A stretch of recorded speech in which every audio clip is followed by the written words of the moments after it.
social norms that people used to have are now the idea of pants as a social construct is window. Get rid of that. No more pants. No more pants. Down with pants in 2021. Sweatpants and leggings. Just That's leggings. Lululemon's going in free fall. Invest. Invest now. If it's not a good look, why do I wear it so well? Pardon me, I mistook your pretty face for someone else, but you just have to do, because you see it's getting late. It's a blank point of view that keeps the guilt from off my plate. 'Cause Welcome to Not Your Final Girl, the podcast about horror and women and stuff that scares us. And we're here coming at you from Gabby's bed because that's where the sound is best. Where we're all three in bed next to each other together. So we got on my right, I got Ariel. Hey. And on my left, I got Gabby. Hi. And we're here with Pete and Anna from Final Girl Wines. They're our guests. Hi everyone. Hello. How are you? We're really excited to have them. They reached out to we reached out to them. I don't actually remember. I don't remember how we met. How did we do social media research? There's just if you see somebody else with Final Girl in their name, you get excited. Hey. Yeah. And you guys actually posted when everyone was doing that, like LinkedIn, Facebook, whatever thing, the one with Jamie Lee Curtis. And Yes. Started with a meme. Excited about your podcast as well. Final Girl has meaning for us as well as for you as a concept. And so like hearing that, you know, you guys are doing your podcast and talking about the films from that perspective is actually kind of great. One thing that I really like is the horror community is so wonderful all across, like particularly Southern California, but you know, we've got connections over in New York as well. And similarly to this, it's surprisingly similar to the wine community as well, which is very much close-knit, very friendly. The competitors aren't really competitors, they're your mates. You know, it's more of a community. Like in wine, it's really cool if you have an idea and you kind of want to bounce it off other winemakers. There's a ton of other people to talk to, and they're always happy to be like, oh yeah, I've done it this way, or that's cool, maybe we should try it, or like we could try it together kind of stuff. Everyone's pretty experimental, so that's really fun. And especially the wine community in Santa Barbara County where we are, it tends to be a little bit less like structured and rigid, if that makes sense. Like I used to work in Napa, in Sonoma, and those are they're so well established, and people because of that kind of have a little bit more of their like trade secrets and insider, you know, kind of stuff. But down here, everyone's just mates. It's worth noting as well that Santa Barbara County, particularly, but just in the Central Coast, it has, I would argue, one of the best or the highest ratios of women winemakers to men winemakers in the country. It does, yeah. We actually, of all the wine growing regions, Santa Barbara County has the highest percentage of female winemakers, which is cool. Nice. That's awesome. That's punk as fuck. Yeah. Cool. Well, that's a good transition actually to talking about for you doing wine. Yeah, what's the horror connection? What's your first horror memory for both of you? Pleasant or otherwise, I guess. Actually, do you want to start prior to conception? Yes. Destiny. Yes, I love it. This is where I came from essentially. So my parents, they knew each other from college, but when they finally like went on a proper date, my dad took my mom to see The Exorcist, and afterwards, when he was driving her home, he got lost and ended up driving her through a cemetery. That's a great first date. That's great. Wow. Segued into probably watching age-inappropriate movies as a child. So my first real horror memory was watching Communion, which, I don't know, it's like a really weird movie if you watch it now. But terrified of aliens, but also kind of obsessed with them. Communion, like Whitley Strieber. So is it based on a book? It's based on a book. It's supposedly like a true experience. Wow. Yeah. We don't read the books. We just watch the films. I need to watch the movie. Yeah, we need to watch it now. There's two librarians here. Yeah. So the book nerds in the house. Yeah, well, you know, like, and it's got Christopher Walken, so you can have what's with the aliens taking my? I like it. And you know, he's doing his thing. Plus, also like whenever you watch movies that came out, you know, back in the 80s and like 70s and stuff, now the production quality is always good for a laugh. Yeah, but then so like Anna's born in and around Halloween season, so that a lot of the parties have been. Yeah, my birthday's in mid-October, so my whole childhood growing up, we would always have Halloween themed birthday parties and like costume parties, and my older brother and his friends would turn our garage into a haunted house and try and scare the crap out of me and all my friends. That's awesome. That's so cool. It sounds really neat. Definitely the best parties in the class. Yeah. Yeah, so it's more horror in general rather than even specifically films.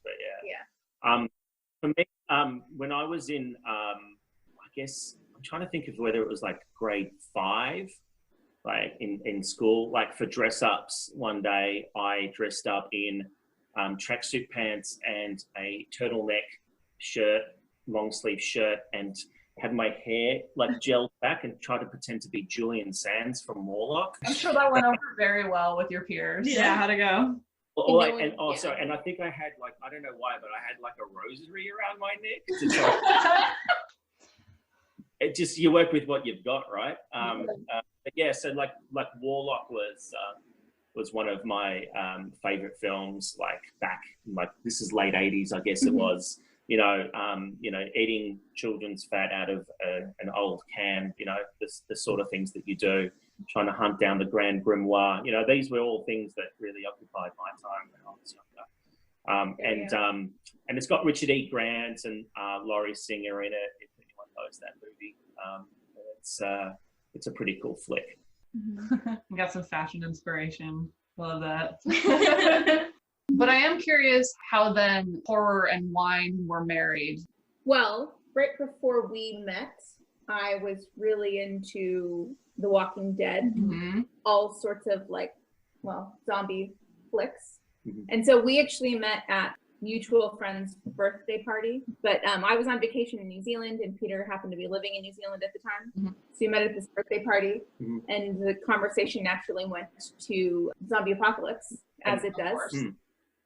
And so we were sort of saying like what skills we would bring to the zombie apocalypse. So I had wine production. I was capable of turning, you know, basically fruit into wine, which I think is pretty handy days. Also, I can shoot a shotgun. Okay. Not that with that. It's been known to happen on occasion. So I said that I was able to take off and land plane. So that's all for transport. And I also said I'd be really good as like, you know, one of those schemers like Grima Wormtongue or that guy from Battlestar Galactica, you know, like those shifty little. So I reckon that would be handy in any kind of community-based post-apocalyptic organization. Yeah. So the other thing is I'm a screenwriter as well, and wheelhouse is in horror, particularly like real world horror type things. So sometimes sort of sci-fi horror as well goes into there. And so Anna loved horror, I love wine. We both do what the other likes, and so that's where we started going on dates together. In that time, Anna had already started making wine just before that. Yeah, and the first vintage I'd made, the 2015 Peak Bordeaux that we're gonna try. But I didn't really, like, I had my reasons for making the wine, but I didn't have any kind of concept of what I wanted to do with branding, what sort of label I wanted to make, you know, because a lot of the time everything's so serious in wine, and I knew that I didn't want it to be super serious, but I didn't want people to have to take it so seriously because I think that can sometimes be like an impediment. And then I met Pete like 6 months after I made that first vintage, and then for the second vintage we kind of talked about it, and that's when we decided to expand to the Grenache Syrah because he was really into it and I had some cool opportunities to get some really good fruit. It kind of went from there, but then when we kind of started to decide what we were gonna call the wine, because we obviously have to come up with the label, we wanted to definitely be something horror and horror related, just because that was sort of us. So we came up with Final Girl because I don't know, I like to think of myself as the final girl in a lot of ways. It's a you know, the concept is obviously a big one in horror. Otherwise, neither of us or none of us would actually be standing here or sitting here. And so also Anna being a woman winemaker, you know, is I kind of think is an appropriate link. I don't have to huff and puff to blow your house on down. Tell me that you've had enough, I'll burn it to the ground. Okay, no, it smells really Probably good. not. It's too much, though. Nope, no such thing. I really liked, Anna, that you mentioned that you wanted it kind of like unpretentious wine, a little bit more accessible and a little bit, you know, not playing by the rules, which I really like. Yeah. It's really cool. I like that, yeah. And that's very like Final Girl-y, where you kind of, you know, you don't care about what the set rules are, and you're like, well, I gotta make it to the end. Yeah, being different and, you know, kind of, I think it's a better way to be. I mean, again, like I mentioned, but I've been making wine for, what year is it? Okay, so like I've been like for like 17 years now. Wow, yeah. It's been a long time. And before that, I was schooled and studied winemaking and everything. And so it's really easy to see, especially because I used to work in Napa for 10 years, Right. how it's like, oh, here's $100 bottle of, you know, Cabernet that I work all day long to make, but then I could never afford to drink that. Right. Yeah. So that's kind of not, and that's not why I got into wine. I mean, I got into wine because I thought it was really interesting and cool and like a beautiful thing to make and actually really enjoy, like having a physical product to share with people. So for that respect, I thought, you know, it's better to make them affordable and approachable, and it's better if more people drink them. Like I always say, because, you know, my family, we don't really come wine people really. Like growing up, my parents didn't drink a lot of wine. So when cousins and stuff would ask like, oh, you know, what wine should I drink, whatever, I'm like, as long as anyone's drinking wine, I don't care if it's Stella Rosa, but it still helps my industry if everyone's, you know, supporting it. So what are your first impressions? It's delicious. I haven't been a huge wine person my whole life, but I've recently started drinking wine, and this is really fruity and it's really good. And I just, it's really fruity. It's kind of like dessert. I love red too, like a big red. That's my favorite type. So I love it. Which is part of the reason why we wanted to go for such a bold label on the front. You know, big red. I mean, it sticks out on any shelf where there's wines around. But you know, these are like particularly these first two, the reds, the Petit Verdot and the Grenache Syrah. They're bold reds, and they sort of make a bit of a statement. The reason I first made the Petit Verdot without really having a plan, but I worked in Napa and we made Cabernets, and we would blend in all the other Bordeaux varietals. So we'd have Malbec, Merlot, Petit Verdot, and Cab Franc, and we would always make a Meritage blend. And I remember working up there how I always loved the Petit Verdot because it was so interesting. It just had so much fruit. It had really interesting floral characteristics, which you don't get in all of red wines. More layers, more depth of flavor. There's amazing Petit Verdot and Bordeaux reds that grow in Happy Canyon, which is out here by us in Santa Barbara County. And I kind of wanted to showcase Petit Verdot as a single varietal. So I decided I was going to make a beautiful Petit Verdot to stand on its own. It's kind of like a little bit like horror. You know, horrors are like the little genre gems that when people like them, they really love them, but they're not as commonly seen around. So in some ways, the Petit Verdot is like that.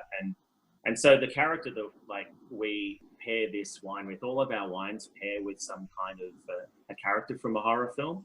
I love that. So for us, it was we thought about like what kind of a character is like that, and immediately thought of Barbara from Night of the Living Dead. And because she's sort of quite unassuming and quite a weaker character at the start, but by the end she's got like, you know, the shotgun out and shooting the crap out of Right.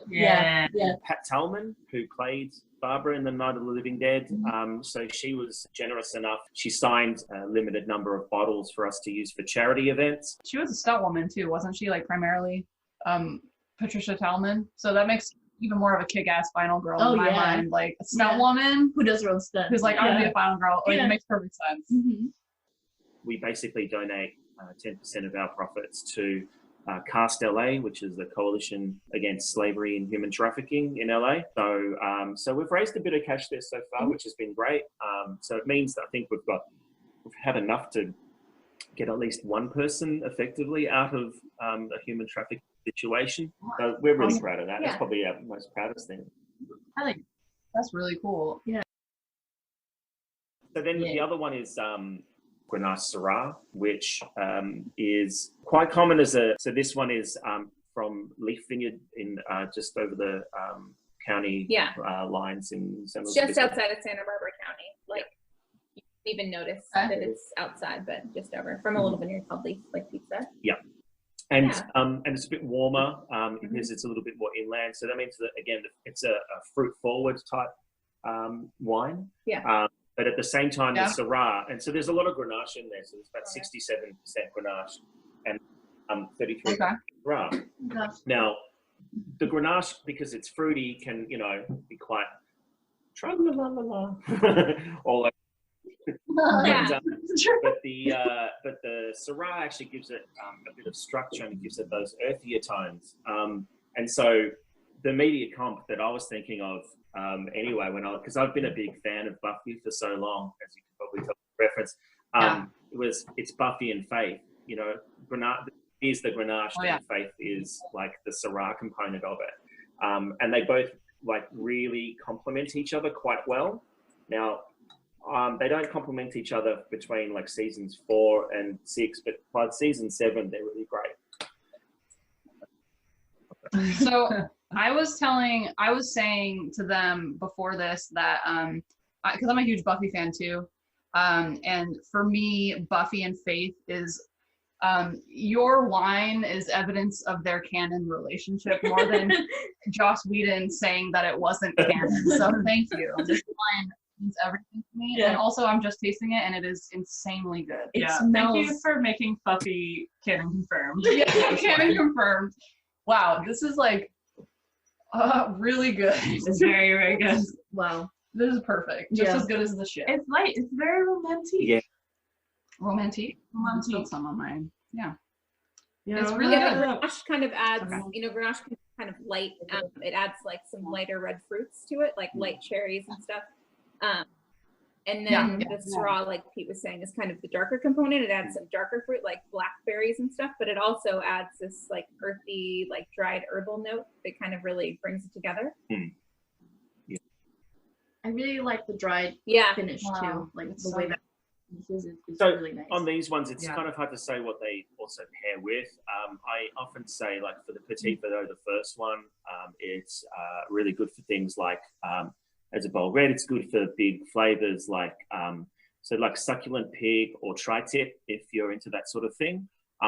And then also if one is vegetarian, then say like something like mushroom dishes is good. Like savory, a curry, like Indian curries, for those. And basically most Mexican food as well.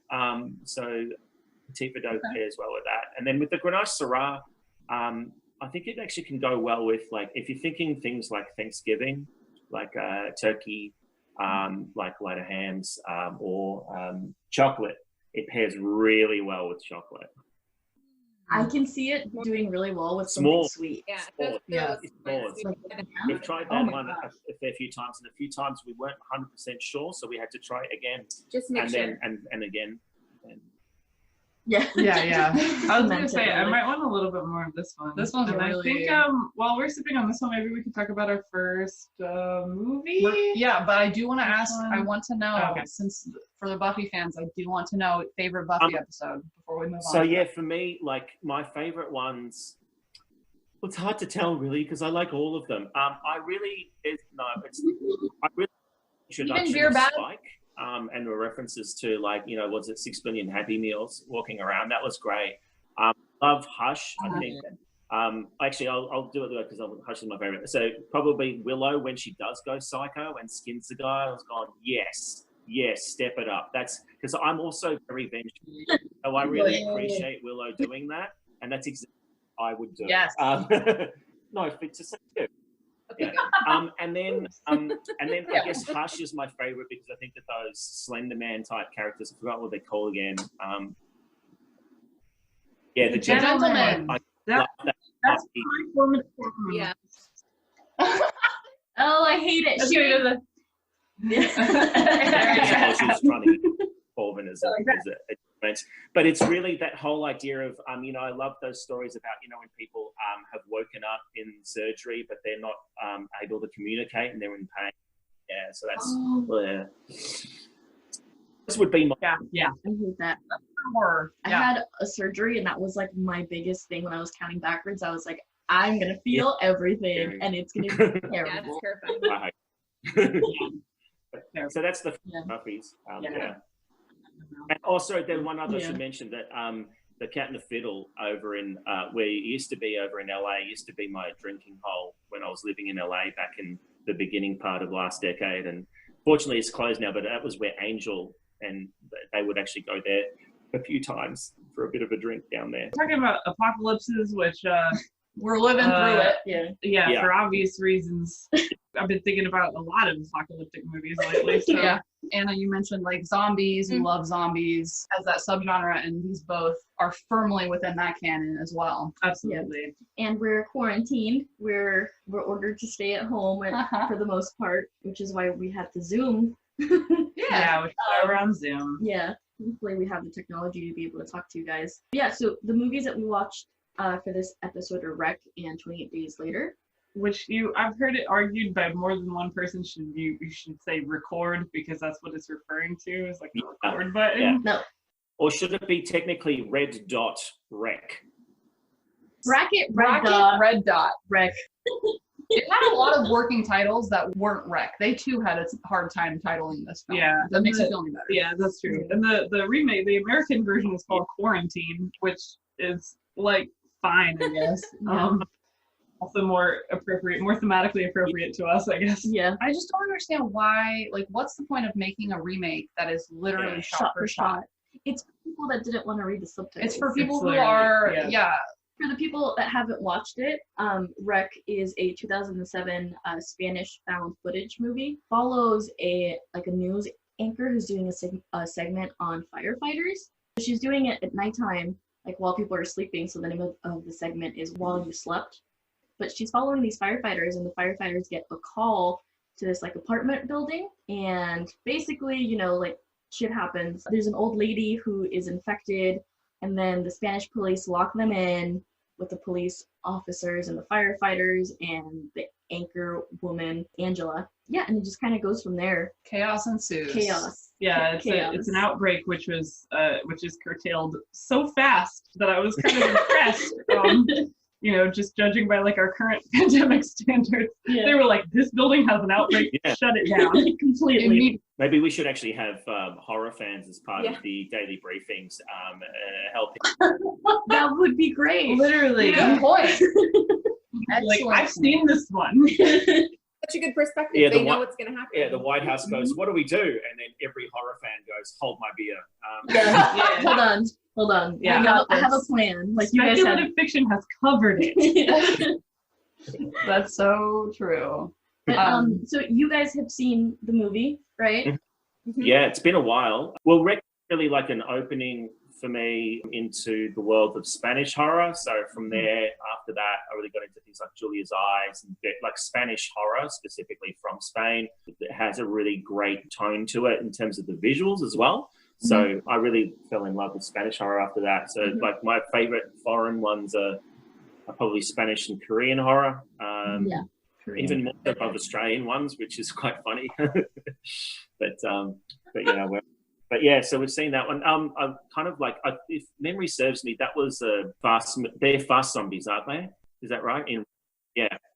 The virus or whatever she was infected with gave her superhuman strength, and then that was that's it. So because that was all coming out at sort of the same time, those mid 2000s onwards, we got I think it was then when we started to get all the fast zombies. Yes. Because Wreck came out, what was it, 2007? 2007. So it came out after 28 Days Later. 28 Days 2002. Which was probably it was the first one to really have the fast zombies. But they feel similar as far as their speed. And this one of the best. Like it's this and Blair Witch as far as like found footage films I think for everyone. It's one of the most iconic found footage films. Yeah. Yeah, I know. What was the line that you were talking about the other day? The director from Parasite, he said like the world of films opens up to you if you can get over like had what 2-inch barrier Yeah, the 2-inch barrier. of subtitles. Yes. Yeah. I'm privileged enough to speak Spanish, so I was able to just listen, just watch it. I like your privilege to speak My- Spanish yeah, and my- not bilingual. Yeah, Gabby's my Spanish privilege. No, I'm bilingual. Yeah. I love it.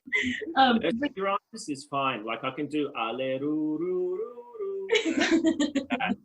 That's good. Do you know Sana Sana Colita de Rana? Yes. Yeah, it's a Okay, good. Yeah, that's yes. Yeah, Yes. that's the important one. That cures everything. It cures.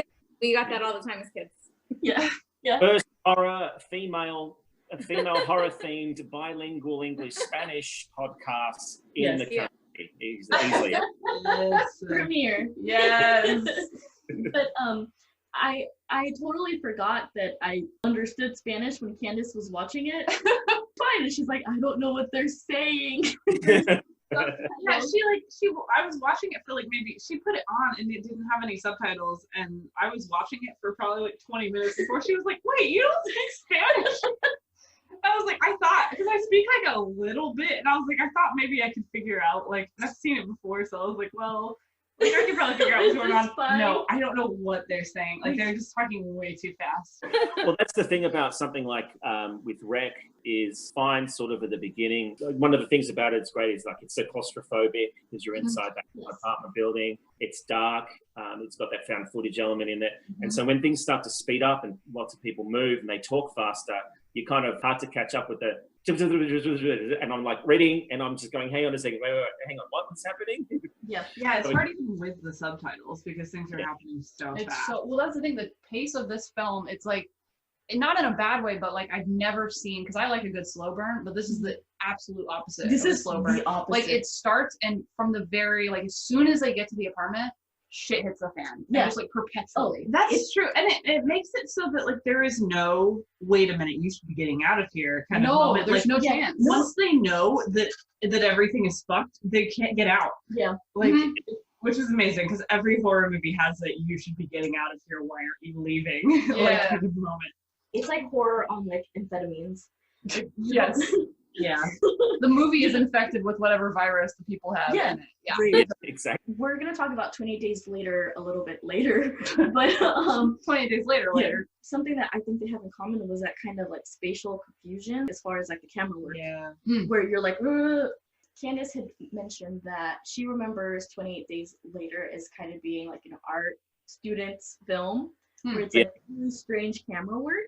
And I think it kind of adds to that spatial confusion that is kind of happening in Rec too. No, it absolutely and works. it adds to that tension and like fear, and you're like, oh my god, we're trapped. Like, Well, I don't and- know which direction I'm looking. Yeah. There's only a couple, because like, and I don't think I didn't notice it when I first saw it. Like I've seen it a million times now because Rec's like one of my favorites. But for the most part, like it truly is found footage, right? Like it functions exactly that way. The only time there's only a couple times where there's like some voiceover narrations within it. So like it does kind of break that mold for a little bit. But for the most part, you don't even notice that. Like, especially if you're first watching it, like it does feel like you did pick up a camera and you're like, oh, what's on this? And it's a horror movie. When I Yeah. first saw it, I had friends who were watching it, and I had just wandered into the room at like the part with like the little girl, where like she's been sick, but like they are just now kind of piecing together that she's like patient zero of this, and she like bites the lady on the face, and then she's like on the stairs like shrieking at everyone, and I like walked into this and was like, oh my god, what are you watching? And so it like really had that kind of feeling like you're just stumbling into it. And also Shaun of the Dead, because they deal with this issue as well. And that is, if you or a family member of yours gets sick, is how you manage that situation. No, I'm not suggesting you get a shotgun and shoot people or anything like that, but the whole idea of them, we're finding it is how do you actually, like, someone in the household gets sick, that means you're going to have to isolate them in the room, and what sacrifices are you willing to do, like not see your family, not come home, because you don't want them to get infected. On a lower level, what quite a lot of people right now are having to deal with, particularly over in New York, particularly those who are working in the medical profession as well. Go check them out, because these are good films. Yeah, good models Yeah, of what absolutely. to adhere to. Well, and If you get bit, you have to tell somebody. tell somebody. Stay indoors, wash your hands if you get bitten, and Yeah. One thing I really like too that I didn't know when I first watched this movie was that the actors for Rec were not told how this movie was going to end and did not know till that day like what the filming was going to look like, and it was shot in sequence. So they truly did not know. So Angela knew she was cast as the lead in this film, but she didn't know if she was going to live or die. Isn't that crazy? And that's very similar to Blair Witch in terms of yeah, it did is. their filmmaking. Yeah, it adds to the paranoia. Like they really did just lock these people in a building. Just go for it. Yeah. Kind of is a little bit like horror filmmakers are real bastards, aren't they? A little bit. They suck. Yes. They're so mean. I really liked how they added the sick child as kind of like this tension, right? And it just kind of builds and builds and builds, and you're like, this child's gonna die, this child's gonna die. But then it turns out that the child is the one that brought it in. Throughout the film, it kind of adds that tension of like, hey, like they need to be let out because this child is gonna die. It's the ticking time bomb, right? Yeah. That was super, I don't know if it was on purpose, but it felt almost like an homage to Night of the Living Dead a little bit, right? Where you have the kid who's sick. And so for anyone who is well versed in zombie canon, literally ticking time bomb, that kid's gonna be, that kid's infected 100%, like that kid's gonna eat her. When's it gonna happen? Which is fun if you know, like those cues are fun. They're being like racist towards the Chinese people in the building too. That they're like, which felt topical to now. It did. Absolutely. They're all like, well, what if they brought it? And then like this kid is just hanging out the whole time, and you're like, no, it's the kid. It's the kid. Since we're on racist zombie movies, I will drop in reference to The Cured, which came out years ago, Nice One Festival, which is a really great one. Is a post-zombie apocalypse one where the zombie people have recovered, but everyone hates them because they, ate their grandma or whatever. And dealing with, it's like a metaphor for immigration in Europe and those sorts of things, like Dublin. So that's what I like about horror as well. I think both of us do, is that they're really great metaphors for some of the things that we're actually dealing with in life. Not necessarily so specific like this quarantine, but just those things, So I've always been a big fan of genre. Great allegories. I think absolutely a lot of people dismiss it as kind of like, oh, like why do you like scary stuff, or why do you like gore? But it's always been an allegory for other things. One of the examples of the child who is sick in a zombie film is a little bit like it. The ticking time bomb is they're going to turn into teenagers soon and turn into monsters. Would you sacrifice one child to save a city? Those sort of things, come out of these sort of things. And I want to have to make that decision, but there's sort of things that people should think about. Definitely. Well, and as far as the allegory, I know we're going to talk about 28 Days Later, but I think about like when they wanted to make a zombie film, and typically like when zombie films were popular, like a lot of it was like paranoia over like nuclear power and stuff like that. Like that was kind of the fear for a while with them. Although there's racial elements with zombies 100%, but they're like, you know what, that's done. We've been there. So they really wanted to do one that centered around a fear of infection and the pandemic, which is what I'm jumping. Sorry to 28 Days Later a little bit, go there. but we can do it. Yeah, we can. Do it. That's also one of my favorite horror films. So. The thing about Rec is that like it's horror, but it's so like it's the outbreak horror, but it's so contained, right? Like it's building the whole time. Like you kind of know, because like they immediately were like extremely cruel to all the people in the building, and they were like, no, you're not coming out. Like there's that like sense of being trapped. And that's also true in 28 Days Later. It's just on a larger scale. It's an island, right? It's an island. Something that I really liked about Rec, and that I hope is going on right now, is when Angela kind of breaks and is like, no, fuck you, I'm gonna keep recording. The people need to know what's going on in here. Like that. She at some point just starts popping off. She's like, absolutely not. I'm not gonna die in here. Yeah. And that's like that final girl, right? That comes out, and you're like, well, fuck it, I made it this far. And final girl just jumped out. I hope I would do that in that circumstance. I hope the final girl would jump out. We're all fans of this genre. I know we all have plans, right? Yeah, we all have plans. Well, I think my favorite Contagion horror movie is probably Contagion. Just that one really bites close to home. That Yeah, one, I like, was listening to a podcast actually this week where they were interviewing an epidemiologist in San Diego who teaches a class and uses clips from that film because he says it is the most accurate depiction. I mean, Hollywood depiction, right? But that it deals with a lot of issues really accurately. Yeah, so that's funny. Yeah, that's a good example. Mm-hmm. Well, when I did pandemic planning before in the 2000s, mainly for the education sector.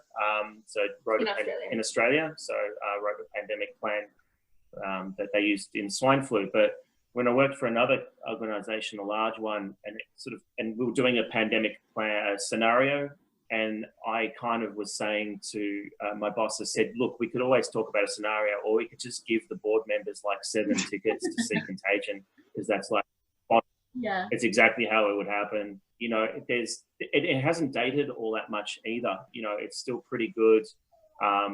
You know, it's a different type of disease. That one was an influenza, I think, disease from bats. But it's, you know, respiratory disease is how they would spread, the problems that are associated with it. Like, you know, it's funny because you're starting to hear on the news some of the elements that are coming, that, you know, Contagion's a bigger scale than one, but, you know, some of the elements that are a little bit shocking in Contagion are starting to sort of seep out of places like New York and other places as well. Right, where the hospitals are lying about how prepared they were. Well, like bodies going into the back of trucks, those sorts of things, you know, and it's the dire warning. Like it's the real tragedy of it all is that, you know, there's been planning about it. They've made a really great movie about it. Like, you know, really, you don't even have to read a briefing note. You can just watch a movie by Steven Soderbergh or whatever, and you'll be fine. And it's got Matt Damon, and it's got Kate Winslet. It's got great people. Gwyneth Paltrow. Right? You don't have to. It's good things to look at, but you know, it's like we haven't quite learnt the lesson, and that's the real tragedy. But that's like most tragedies, right?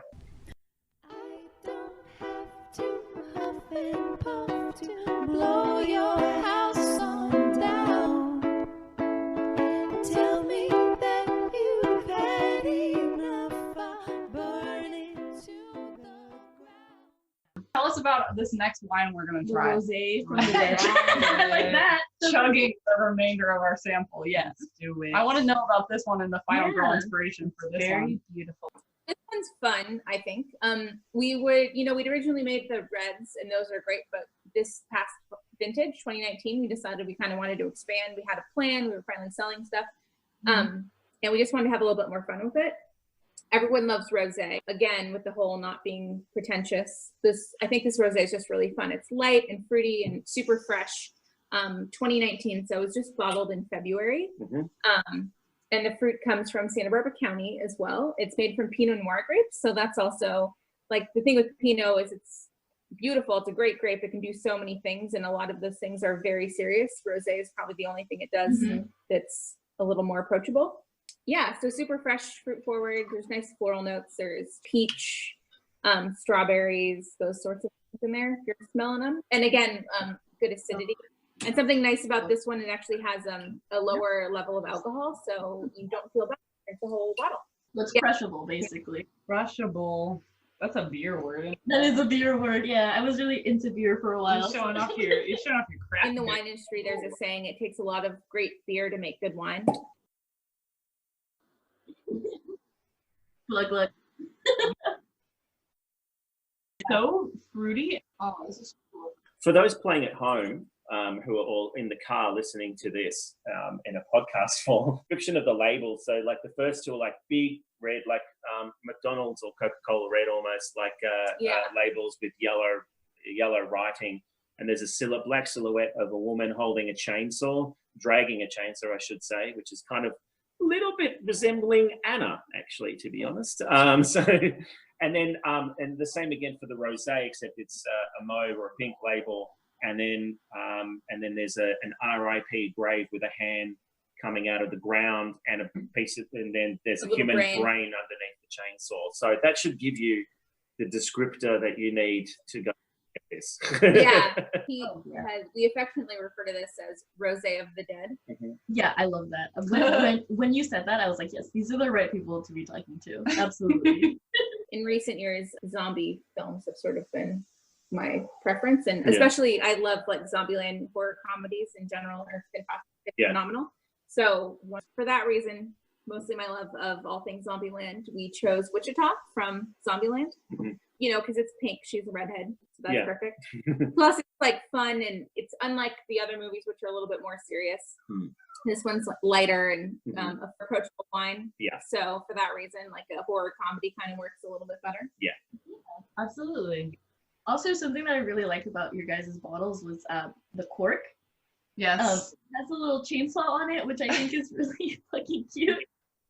And I think it's That's great. pretty good. Yeah. I was like carefully opening it. I don't want to ruin the Save cork. it. Yeah. Because I want the little chainsaw cork. Yeah. Yep. That was delicious. It's so good. It's extremely good. Really refreshing. Yeah. Yeah, definitely. It's great for springtime. Perfect for you know, springtime, summertime. Yeah. Mhm. Definitely. And it's already getting hot here. Yeah, so it is. This is perfect. Warm where you are. Warm where we are too, but not as warm. If what they're saying is real, that like, you know, the droplet spread like drops off as it gets hotter and drier in places, then I think we're set in Bakersfield. Also, nobody wants to visit Bakersfield, so like there's not a We lot don't have of anybody bringing it in. Yeah, we're good. I don't have to huff and puff to blow your house on down. Tell me that you've had enough, I'll burn it to the ground. Being raised Catholic, I'm like half Guatemalan, half Irish, so I had no choice but to be super Catholic. Oh man. Oh, Yeah. Anna, I feel you. Yeah. So like anything exorcist related, anything like that just terrifies me. Yes. When I saw The Exorcism of Emily Rose, when it came out, like I was like, anytime I'd wake up at 3:30 in the morning, I was just Yes. No, stop it. I do that too. If it's like 3 o'clock, I'm like, it's the Holy Trinity. This is it's the end times. This is it. Now Like, the only reason I'm not scared is because of this little guy, because I'm so distracted. Because bed. It's fine. 3:30 is no big deal anymore. yeah. No, it's like Yeah. that. I don't. Yeah. Okay, I was gonna ask though, speaking of like religious stuff, I guess we didn't really talk about it, but with Rec, like Rec it walks that line between like a viral outbreak and like a religious nut. I was wondering like what you guys thought, because there is possession in it. I never finished, like I know it's a franchise. I didn't want to watch the rest because it dove too deep into the religious thing. It suddenly became way more about religion, but I love like that perfect line of like, is this science? Is this religion? Is it like them meeting? Yeah. I don't know. Did it freak you out in a religious way? I guess. My parents are both from Mexico, so just straight unfiltered Mexican Catholicism. No, I feel you. It's scary. It's just like the possession, and you're kind of told when you're growing up, you know, that can happen and that's a real thing. And and it's really scary because it's also like this thing that you have no control over, which is like an outbreak. You have no control over the outbreak. You have no control. That's true. It's similar. Over like this demonic possession. Well, in zombies, originally it's voodoo, right? So it is like, it's a Haitian concept, and it is about having no control over your body, and like it was slaves who were afraid of having no control over their physical body, even in death. So yeah, totally. Yeah. Yeah. And I mean, like, to say like demon possession's a little bit like a virus, right? That's, Like, it's the little thing that's It like enters your controlling you body. until it doesn't want to anymore, or until someone makes it stop. Yeah, that's very true. So one of the things that, like, to give you an idea of how much Anna hates possession films, we went to see a premiere of like, it was on limited cinema releases.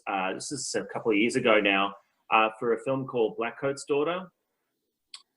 I love that movie. Ariel loves that. I love that movie. Okay. Really, really great film. Like, if you like slow burns, like you were saying before, that's like a brilliant slow burn.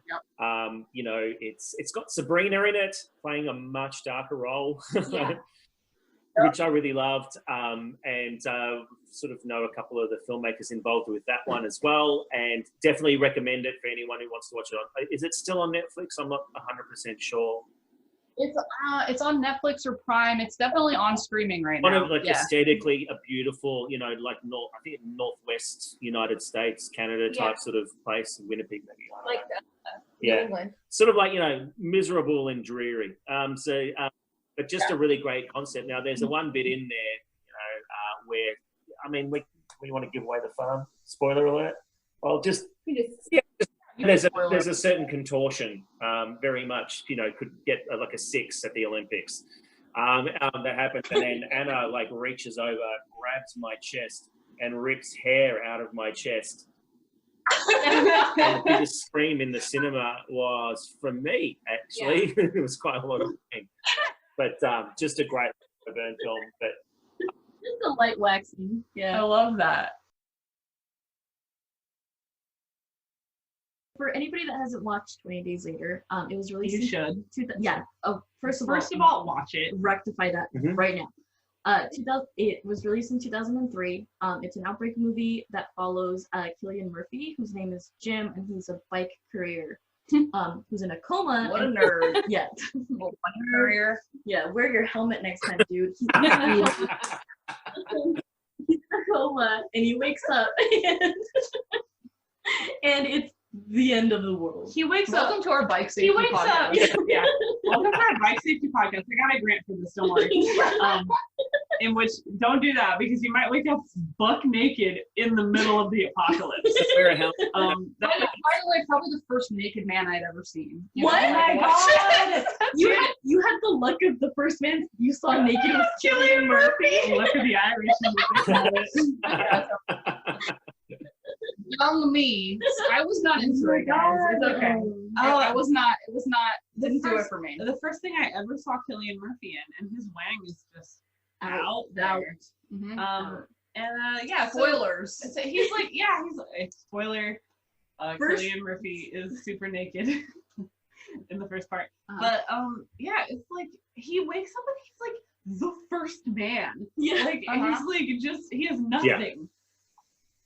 Starting at 0, you're wearing like a hospital nightgown, and it's really surreal. And there's no one anywhere. You're all alone. It's in like the world. the most in media res I've ever seen in media res. Yeah, like literally, it's already happened.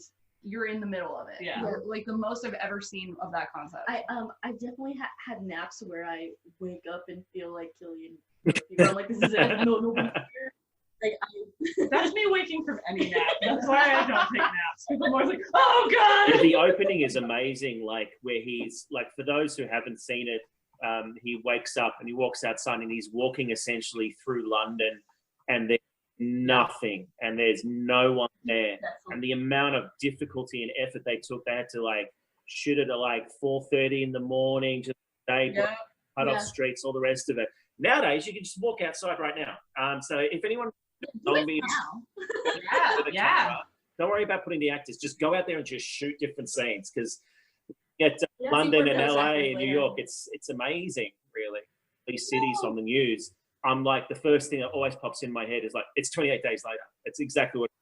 Yeah, 28 just days. like the song that like really awesome. Yeah, like that song is brilliant. Like In a Heartbeat, I think is what it's called. Is the name of the song. Yeah. Yeah. Yes, and it sticks, even though it's like such weird like filmmaking. Like to me, that scene is like kind of, it's like very like weirdly like clunkily edited, but in a way that works so well. Yeah, like, it's so effective. Well, and this was one of the first like big films that was shot totally digitally, and they went, like there was the practical. I mean, I think I read that it was like an art element where it was like filming guerrilla filmmaker. This was all you have, digital camera. But there's also the practical element of it was quick as fuck to be able to set up, right? Yes. So as opposed to doing film where it would have taken forever to establish those empty street shots, you could do it like digital. So like I think that was the real reason. But you're right, and it's got that dirty look to it. It looks. This is when I was watching it recently, like for the podcast with my boyfriend, he was like, did it always look like garbage like this? And I was like, yes, it definitely looks like garbage at first. He was like, because other movies from 2002 don't look like this. I was like, I know. Yeah, that's also, I will say, he goes through the like just totally abandoned London landscape, just being like, hello, No. which I would not do. No, that's a final girl thing. Be no to keep quiet. A Silent Hill reference there. I think is it Carol? I think he's the main character in Silent Hill is just walking around the town going, Cheryl. Yeah. Yes. Yes.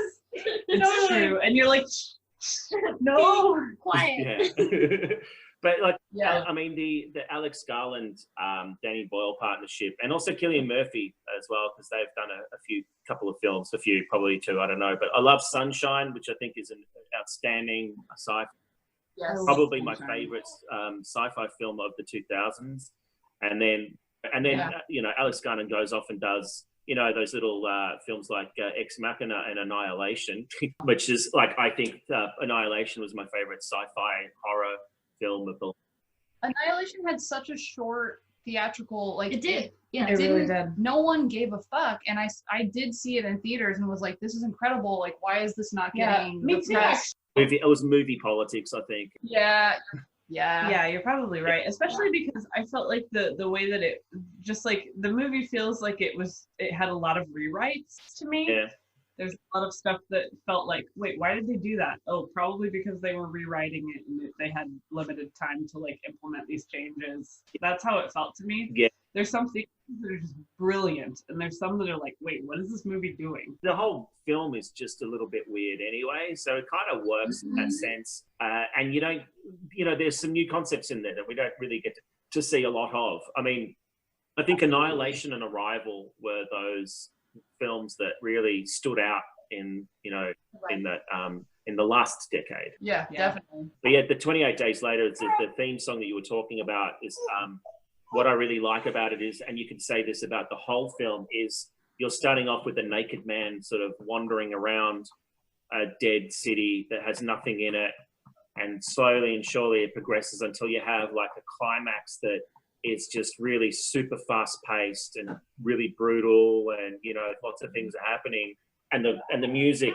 that song just does exactly the same thing. It just continues really slow. Mm-hmm. And then, well, it doesn't necessarily speed up, but it has more sounds in it, and it just builds and builds and builds, which is kind of what. Right. More dynamic. And again, it's got the trope of the young kid in there to be saved. Totally. Well, you know, so the sacrifices of a family member for you know. Frank. Yeah, The most heartbreaking, like every time I watch this movie, it hurts as much as it ever did. Yeah, Worst death we in a just horror talked film. about this, like the most striking, like this is one of my favorite movies, period. Yeah, And same. probably my favorite horror movie. And it's just like, so many scenes from it are just like, just so resonant in my life, like so many of them compared to any other movie, right? Just like Frank's scene is like probably. It's so ingrained in my head that when I see like a crow or a raven, You think of I'm like, that. no. Yes. Well, and so like the pacing of this film, like we talk about with Wreck, where it just ratchets up, right? But this film does something so different, which is I don't see that often in any film, but horror particularly, where it's scary as hell, it feels relentless, but it has these moments away from the action where you can kind of breathe and you feel safe, but in a way that they jump in and they fuck it up in an instant, right? Yeah. So like the moment where he's watching the Super 8 film of his parents in the kitchen, and that's scored really well. The score in that is really great too. And then you have like the Faray piece, right, which keeps inserting itself in the road trip when they're with each other and they're bonding. So you feel like you can kind of breathe and learn and love these characters. And then in an instant, the blood falls in Frank's eye, and you have 20 seconds before he's a fucking zombie. And then the beautiful thing that he does, and it's such a dad thing to do, is he immediately tells his daughter that he loves her and to stay away. And it just kind of goes to show the type of person that Frank was. And he says like, I'm sorry I was mad, I love you. It's just like exactly what my dad would have to tell to me. Yeah. Right? Because my dad is always mad. Yeah. It's like such a dad thing. it's a dad thing, and I think we all kind of felt it. So like Frank is always gonna be like that. Like Well, that even really Cillian hard Murphy goodbye. calls him dad when he wakes up from the bad dream. Frank wakes Yeah. up from the bad dream and he says, Yeah. "Thanks, Dad." Like Yeah. everyone sees because him as that. because it's like found family, which is Yeah. actually what all like zombie horror is kind of trying to do to some extent. I think like found family, like establishing community. Yeah. But this does it so effectively, and it does it in a lot of ways because what he's like so afraid of is being alone. Like that's the Yeah. nightmare that he has when he like calls Frank dad, is that he wakes up and he's alone. Just like at the beginning of the film. Yeah, totally. absolutely. One of the interesting things is when I reflected on it, and so my background, I've got Polish parents, so we have lots of stories from like World War II and things like that, and you know, friends with immigrant cultures gone to Australia that escaped the horrors of that time. But so there's two kind of themes that come out in general in horror, in zombie films, but particularly in 28 Days Later, particularly is one is around authority, and I'll get to that in a second because I want to talk about that to the last scenes. But the second one is also, it's almost like a Holocaust film. So, and what I mean by that is that you've got a lot of situations where you've got survivors who have lost family. And what you were talking about just now when he calls him dad is that you actually did have recreated families when everyone lost so many of their own and they had to band together to survive. It has a lot of the personal interactions are similar to those, who've had their parents killed, their family members killed, their whole world is completely upside down. The old norms around authority are gone. So when you interact with others, there's a lot of mistrust. And the new family unit that you've built is the one that you trust, and you don't really trust anyone else, but you see that again. And then going to the second point, which is around that authority, is how, they don't really, when they encounter the supposedly the Eden that they're going to get to, they're not really happy about it. They're not, there's an unsettling aspect to it. And you sort of see it play out where, all this construct is paper thin. The idea of we're only like 3 meals away from complete societal destruction. Yeah, we're thinking about that right now. Yeah. Well, and this, the filmmakers, there's so many images in this film that they took. I mean, obviously there's the beginning where you do see footage from actual war, acts of violence, but there's so many moments in the film that were inspired by real footage of things like Sierra Leone, like bodies of Kurds stacked up. Like they looked at actual photography of war and violence. But I think you're right, like the whole found family and the connection, because I was trying to distill like, okay, well, what's the message? Is this film just anti-war, anti-violence? And I don't think so, because I think, especially when we look at the end, right, when we have Jim, who has like that rage, and they film him to look like a zombie. Oh my gosh, right, he at looks the end. insane. Yes. And they set him up to where you think, but he saves the day. And I think the point isn't really anti-violence necessarily. It's just about human connection. People killing people. Yes. It's a film about creating. People killing people is what he's always seen, right? Like if that's what you've always experienced, and that's what you're going to go back to. But if what you've had is family and love and human connection, then that's what you'll go back to. You'll gouge someone's eyes out for love. Absolutely. Yeah. Absolutely. And look, people ask about like, should I get a gun?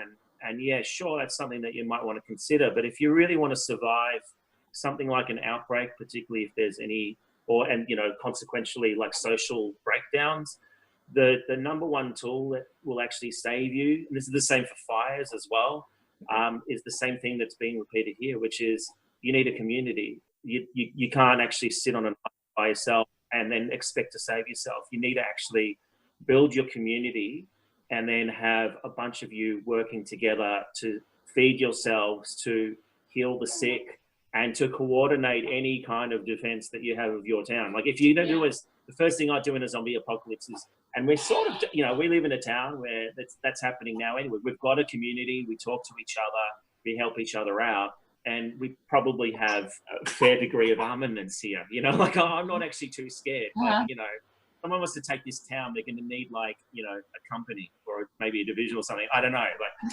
at least a platoon. So, but if you've got a community that looks after each other, that's how you actually survive these sorts of disasters. Yeah, really. Absolutely. Yeah.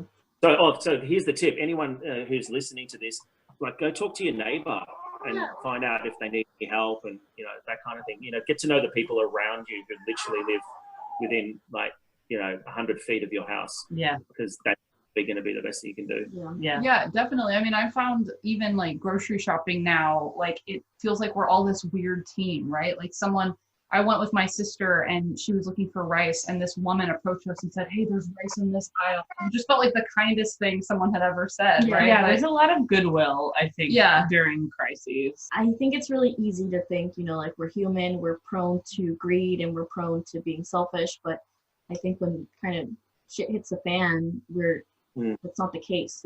We understand each other and what we need, and we kind of help each other. And it is what made us dominate this planet. It's not through greedy competition. It's actually been through cooperative action. Yeah. You know, in groups and tribes is how we've been able to overcome larger mammals than ourselves, larger animals than ourselves, and to be able to create situations where we've been able to increase our knowledge. It's because we've been cooperative, not because we've been violent to each other. So anyway. We went on a really lovely tangent. I like the optimism. Yeah, well, and that's great. Absolutely. With like, I think like with Selena, who I think is a super underrated final girl. Oh in my this film, gosh. by the way. But her whole trajectory, where she starts out really hard, She's super ruthless. and she falls in love, but not in a way that feels like cheesy or rom-com, but like regaining her humanity. Yeah, that's what I kind of said. This is like a movie where it has like a side romance plot that I actually find like credible. Yes. Which I almost never do. And it's Cillian Murphy. So. I mean, yeah. How do you not? He's got the best apocalypse fashion. He's got this like Adidas zip later on, and I'm like, yes, dude, he's got it. Yes, he's got it. He's got like that. He's got that rude boy kind of thing going on. And that was like formative. I just remember them, and there's, you know, like him like gathering stuff up in a plastic bag. Of course, there's like Frank sort of mourning his own death preemptively. And there's like when he sees like the plane in the sky, and he like runs back to tell her that it's not all fucked. Yeah. That's something that runs through my head all the time. Yeah. Like, as long as there's something out there, it's not all fucked. Yeah. Phrase my dad used to say to me, and it comes from his horrible experiences having been shipped off to Siberia, but he said, "Peter, no matter what happens, just remember it can always be a lot worse." But the relationship with the girl as well, it's more than just the love relationship that she's got, but she also has that like the big sister, motherly type, whatever you want relate. So it's more about her being able to love in general, or be able to, like, you know, be non-individual, you know, like that's kind of like the real transition for her. She has someone to take care of. Yeah. Yeah, when she gives Frank's daughter the drugs, because apparently women are still viewed as a commodity in the apocalypse. They more than ever are. More than ever are viewed as a commodity, and it's horrifying and really scary. But she gives her medicine because, what is it, Chris Eccleston is Doctor Number 8 It's is disturbing. Yeah. the worst man left on the planet, apparently. And he promised his soldiers women. Selena, the final girl in this movie, drugs the younger girl, Frank's daughter, because they're gonna rape them. And again, we see rape as a plot device. Yet again. It is a plot device. But it doesn't feel, in this film, it doesn't feel exploitative. Like, it feels like that's what would happen. It does feel like that's what happens, and it doesn't have any sort of like salacious aspect to it. In fact, it's kind of uncredible because of how long it takes them. Yeah. They announce it, and then like 20 minutes later, nothing's happened, and you're like, well, okay. Yeah. Yeah, but she has somebody to care for as her own. She kind of, that responsibility falls on her, and then she becomes like this motherly figure now, instead of just like toothless, you know, I need to take care of myself and I need to make it. She's thinking of other people, which in and of itself is like really good character development. Like the moment Frank dies, she's just responsible for the group. Yeah. What kind of blend would you make for Selena and for Angela as far as that's what we were going to ask. Final girls, which Angela, a little bit of a dubious final girl. I'm not sure. I mean, she technically survives for the rest of the series. She does technically alive survive. in the last shot. And Selena from 28 Days Later. So, like, for me, for something that is a little bit earthier and dark and spicy is probably what I think for Selena. What would be something like that? Something like a Syrah, like a cab, maybe even. Pinot Noir. Because they can be really earthy. Oh, okay. So I get what you're meaning. Yeah. Yeah. You could probably say, you could almost do that for Angela. It's like the Pinot Noir as well, because like light on her feet because she moves around a lot. That's very true. The characters are actually in themselves a little bit interesting. Like Selena specifically, I guess. Something complex. In your face, like something like a big red because she's totally in your face, like a Cabernet. What do you think we're gonna do? Fall in love and fuck? And then Yeah. and then they do, but. She came out and said it, and it was very bold of her, so she needs a bold red. For sure. She's the sort of person that can walk up and punch you in the face, so that's like a cat, right? You know, like a Yeah. big, bold cat is probably the right pairing for that one. But I mean, I guess, you know, you could just go a Tempranillo, just because it's That's a a good Spanish wine. Be the easy, cheap cop-out, right? But that would That also works. For that also descriptors, kind of because it's works like- as a descriptor. But no, probably a Tempranillo. Huh. Yeah, would be a good one for that. Yeah. Yeah, absolutely. I could totally see that. Oh, just so in case anyone is listening to this straight away, we actually do have a special going on at the moment while we're all locked in, and we're doing for basically the month of April. I think at least till the end of April, we will be offering 3 bottles at the regular price, and then a fourth for 1 penny. And we're doing like flat rate shipping to all of California for about $15, and for the rest of the country, it's about up to $25, depending on when you are. So you can get yourself for like under $100. You can get yourself 4 really nice reds that you can get nice and toasted. And watching 28 Days Later, Wreck, Shaun of the Dead, Event Horizon. What else did we mention? Quarantine. You can do Quarantine if you don't want to read subtitles too. That's fine. Yeah, I know we judged, but no judgment. Oh yeah, I like hardcore judge. Contagion, and then because at the end of watching that film, after the current context, you will say, "God, I need a drink." Absolutely. I know we all need a drink. Annihilation, we talked about Sunshine, which is a great movie, and one that I feel like people don't Talk about remember very well. It was extremely good. It's brilliant. It's got Cillian Murphy. He's not naked. And actually, Sunshine has another, an institution of horror in Roseburn as well in that one as well. So anyone who likes horror films will sort of see and a bunch of other things. So we covered like a lot of like subgenre ground here. Like we got some zombie stuff, and we've got some Contagion stuff, and we got some outbreak stuff. We got some It kind of blends. we got some sci-fi horror. Yeah, Much like the there's wine. No. It blends.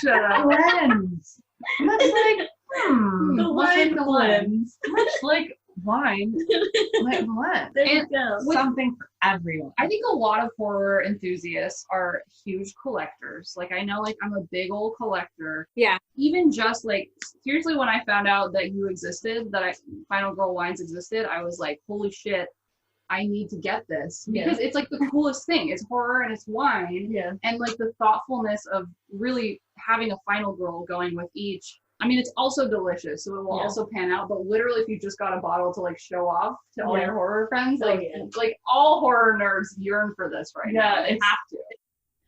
I don't have to huff and puff to blow your house on down. Tell me that you've had enough of burning to the ground. We're all prepared. Horror fans are always prepared. Yeah, that's the message. We got it. order a lot of wine. Get to know your neighbours now, because this is like a dry run for the next one. Get 20 pounds of dry food. You know, think now about what fridges you need to get and what freezers you need to get. There's one piece of advice someone said on this. It was actually a sports show, but he said, like, you know, everyone around the planet's under a lot of pressure. Maybe like just cut everyone a bit of slack. That's a good point. Be Be kind. Be kind to each other. We're all in this together, and we need each other's help to make it through. And Spread goodwill and not any droplets. yeah. Goodwill, not droplets. Mhm. New hashtag. That's it. I think, okay, we solved it. We solved the coronavirus. Yeah, we did it. Cool. We did it. I think it's probably time to wrap it up. Yeah. Peter and Anna, thank you so much for coming on Yeah, the this show. is really fun. Thank you for sharing your wine with us. It's amazing. Yeah. Thank you. Thank you. We Good luck. appreciate that. Thank you so much for letting us come on and have a chat about pretty much almost everything, really. So Bled you dry a little Yeah, bit. yeah. Thank you for having this pandemic Party? panel. Yeah, this Pandemic pandemic party with us. I was just about to say, we're modeling the whole human connection thing. We are Yeah. doing it We're right. doing Yeah. it. Yeah. We're modeling what you guys need to do. Go make friends. I mean, don't go make friends. Hold your connections close. Be good to people. We got to say thank you to a couple other people. We got to say thank you to Gabby Steiger, as always, for doing our amazing artwork. We have to say thank you to Pat Spurlock for promoting us, Brian. just generally being a super cool dude. Thank you to Mhm. Brian Demarest for making other really cool artwork for us. Thank you to Claire Holland, as always, for doing our namesake. Check out her book of horror-themed poems called I Am Not Your Final Girl. Thank you, world. for Thank you, listening. world. Thank you, Ariel Dyer, Oh. who is right next to me, for doing our song, which is called Under Your Skin. No She problem. is Ariel Dyer Music on Facebook, and on Bandcamp, you are also Ariel Dyer. Yeah, follow us on NYFG Pod on everything except for Facebook, where we're just Not Your Final Girl regular classic. Final Girl Wines. Final Girl Wines. Follow Final Girl Wines on what, Instagram? and on Yeah, Facebook, on Facebook, yeah. I do on Facebook. Okay.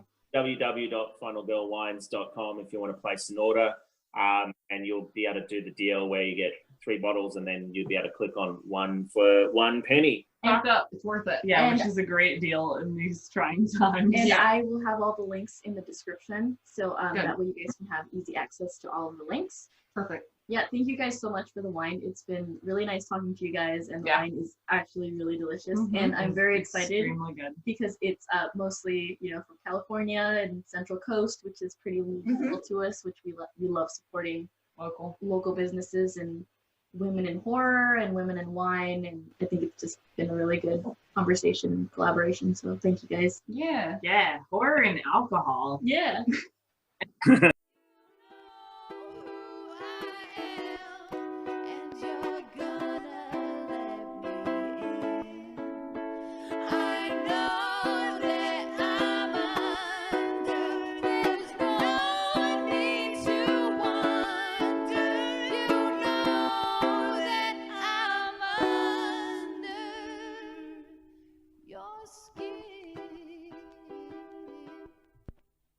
The way we have a production facility in Buellton, so that's where we actually kind of do like the wine making and such. When I say that, let's be specific, that's where we do the wine making.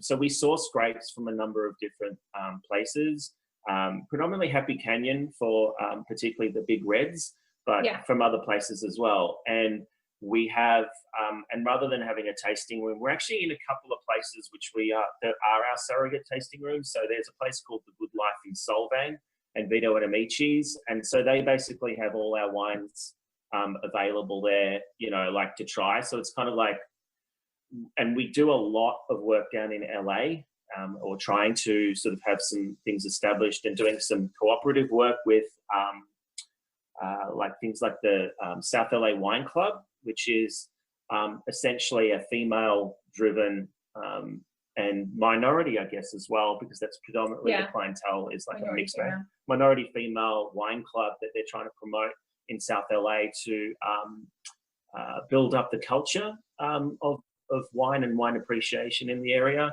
So in order to have the bandwidth to do that, we really can't afford to, and with the child that has sucked 60% of our life out of us, we don't have our life force, in some cases literally.